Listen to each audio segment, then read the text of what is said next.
Good morning. So, ito yung aking outfit ngayon. Medyo malabo yung camera. Nakikita nyo ba ako?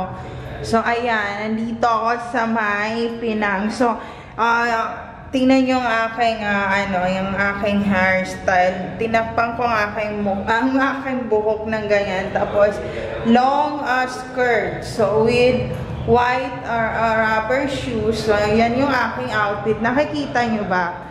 Nakikita niyo ba ang aking outfit? So, ayan ang pa-outfit natin ngayon.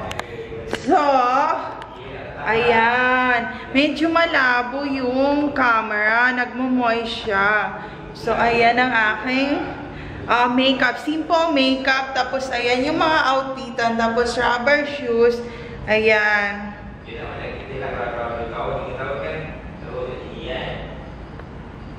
So, good morning everyone. So, ngayon, titingnan natin kung anong meron dito sa may Pinang. Pinang is a part of Malaysia rin. So, meron dito sigurong airport. So, puntahan ko yung airport para matanong natin kung magkano yung pamasahe papunta na ng Thailand. So, ayun lang. See you later, friends. Mag-ingat kayong lahat. There's no safe place to all targeted individual out there. Take care always, everyone.